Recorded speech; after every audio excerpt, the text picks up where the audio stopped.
Good afternoon, Professor Zhongda.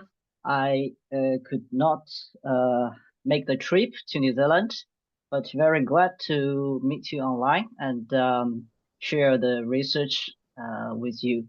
And I changed a little bit of the introduction part and also changed the title. So I hope this will not make you confused. So it's the same story about the companies. Tax strategy and their carbon emission. The title is Clean Tax Strategy for Dirty Emissions, the Role of Reputation. So let me start from a piece of news from Shell's company, Royal Dutch Shell's company. And on the left side of the screen, if you can see that, this is a piece of news showing the criticism from the media to Shell's the business and indicating that they are irresponsible to the environmental issues. And the next year in 2019, we find this Shell's tax contribution report on their website, indicating that how they're actually demonstrating their tax contributions to the society, and they indicate they paid more than 10 billion in corporate income tax. So this story from the reality can give us the motivation to see how the companies may respond in their tax strategy to the environmental concerns related to their carbon emissions. And if we look at the literature, we have a large amount of studies indicating the firm level carbon emissions are associated with the adverse outcomes of the companies. These negative impact includes lower firm value, declines in future profitability, and increased downside tail risk, high firm risk, and also the third part is very important to our study, that is intensive regulation risks and exclusionary screening by the sustainability conscious institutional investors. And so all these studies actually indicating the financial risk, which is related to the carbon emissions, to the environmental concerns.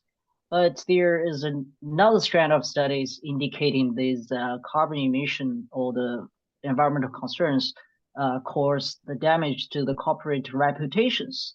And motivated by the story like Royal Dutch Shell, we actually want to see how the firms respond to their carbon emissions in their tax strategy. So I think from this literature and from the story I showed to you, we know that the reputation actually matters. And in the literature, firm reputation is widely viewed as an intangible asset and is essential to the value generation. In the literature, we have already documented that the firm's reputation helps firms to get increased stock market performance, and they can attract investors and other stakeholders, and establishes accountability among these stakeholders. And the shaping of the corporate reputation perceptions is especially important to business partners. So how the firms respond to these adverse outcomes induced by the carbon emissions, actually the literature show that the corporate decisions could be influenced in terms of dividend policy, capital structure, acquisition decisions, and real earnings management. But to the best of our knowledge, this is the first paper investigate the impact of this carbon risk, firms level carbon risk on the corporate tax planning. And it helps us to understand how a firm's carbon-related reputation concern shapes its tax avoidance decisions. So why we look at the tax avoidance? This is the first question. Because it is an important managerial decision arena that could be under the influence of carbon emissions. And because tax sheltering is believed to be linked with both shareholder benefits and the costs. So we look at the benefits and the costs of this tax avoidance respectively. We can better understand the motivation of the managers in their tax strategies. So on the benefit side, it is obvious that the increased tax avoidance can result in higher cash flows and higher after-tax earnings through the tax savings, and could reduce the leverage and retain the leverage for future borrowings. So from this perspective, we can conjecture that the tax avoidance could help the company save expense and improve the after-tax earnings, especially for the high-emitting firms that have some negative impact or influence from their carbon emissions. And the earnings pressures in the literature, the earnings pressure also are documented to be a factor that drives managers' decision to save tax to achieve higher cash flows in the short term.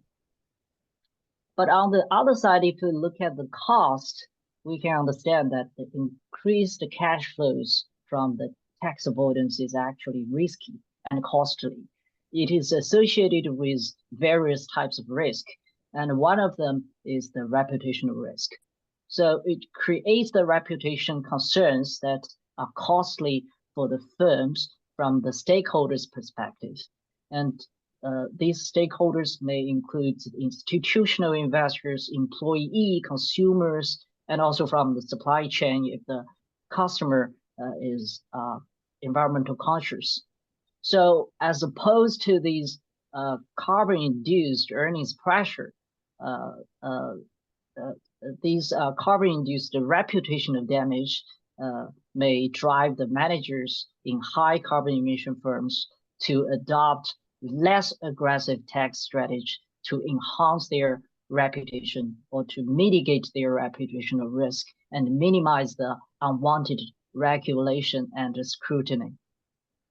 So this is the competing hypothesis, that is the we call the reputation enhancement hypothesis. So we look at some of the literature. We can find literature supporting, mixed literature supporting both hypotheses. There's a consistent responsible behavior view. That is to say that the firms with a genuinely good reputation tend to behave consistently in that manner. So in that way, we can say that these kind of high emission firms, or they are environmentally irresponsible, they should be irresponsible in other perspective, in other terms, such as the tax payment. But another view we could call the balanced reputation view. It also indicated by the literature that firms often engage in reputation management strategies. So the companies that demonstrate poor performance in one area might actively engage in positive actions in another to balance their overall reputation. So companies might employ strategic philanthropy or make community investments to redirect attention from the public. That's also a support for this reputation enhancement hypothesis.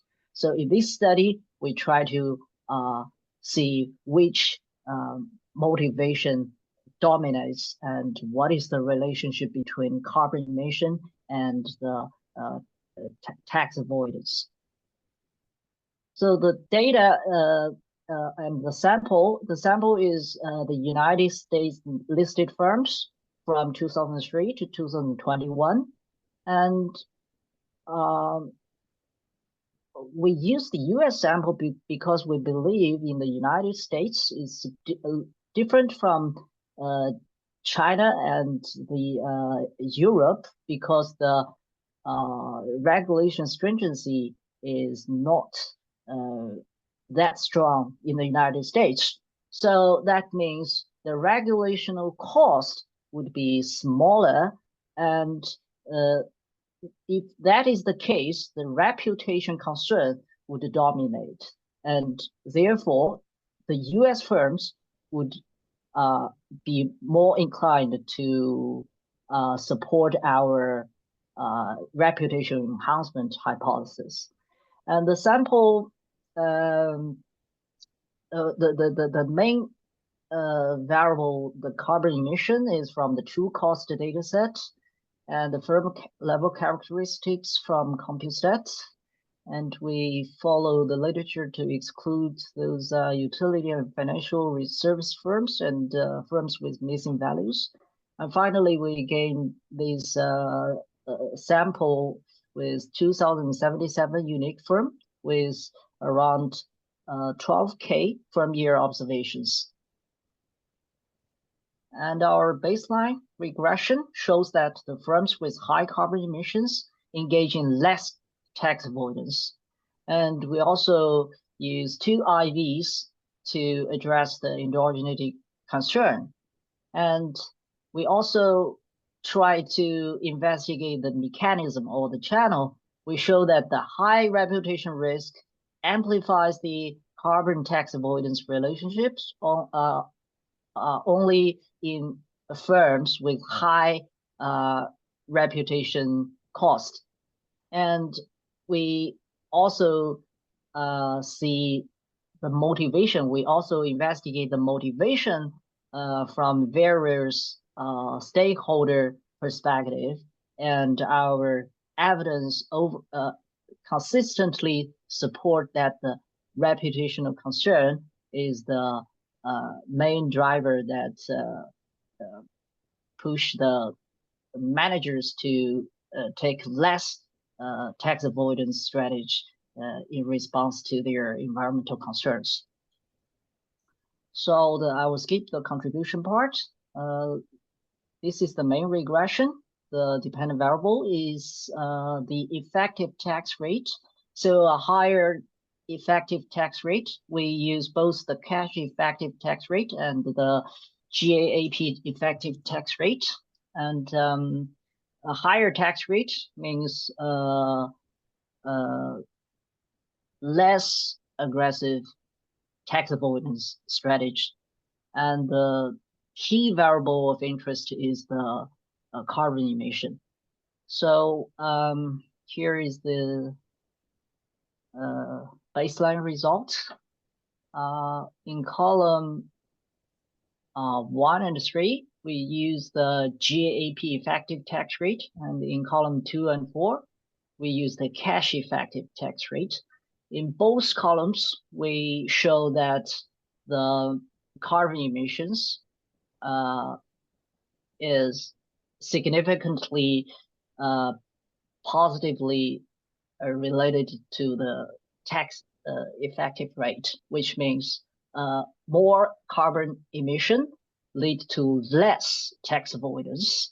And this relationship is significant at 1% level after controlling for group of firm characteristics and the industry and state fixed effect. And we also use two IVs to address the endogeneity concern. The first one is the low carbon target states. So if a state is set the low carbon target, then we expect the companies in this state would be pressured or regulated to make less carbon emissions, but these may not be related to the dependent variable, which is the tax avoidance of in the firm level. So in the first stage, we show that this instrument is negatively correlated with the carbon emissions. So after the state level low carbon target is set, the companies would make less carbon emissions, and the predicted value of these carbon emissions are also related with less tax avoidance. And we also use the Paris Agreement in 2015 as an exogenous shock. So it's the same idea that after the pass of this Paris Agreement, we would expect the carbon emissions to be less for the computational for the reputational concern, and then the predicted value of the carbon emissions is consistently positively related with the effective tax rate. And next, we show that the channel of this relationship is through the reputation concern. We divide the sample into two groups based on the reputation risk, which is the reputation risk index compiled by the REP risk dataset. And if a firm in the high reputation concern group, we show that the relationship is significant because the reputation cost is high for these firms. They care more about their reputation, so that they are more likely to influenced by their carbon emissions to take a less aggressive tax avoidance to balance their reputation risk. And also we 1 minute warning, please. Can you finish up in a minute? Thanks. Okay, and next we try to see how the motivation to enhance their reputation would be different with different motivations of different stakeholder characteristics. We show that if the CEOs they hold more ownership of the stocks, they care more about the long-term interest of the firm, and this relationship is more pronounced. And we also show that in firms with more female executives and the partisanship of the executives are more democratic in these firms, the baseline relationship would be more pronounced. And from the perspective of the customers, we show that for customers with better environmental performance, this relationship is more pronounced. And we also look at the institutional ownership. We find that long-term institutional investor ownership would lead to this relationship to be more stronger. And also if there is a more debt holder monitoring. So we have time for the discussant.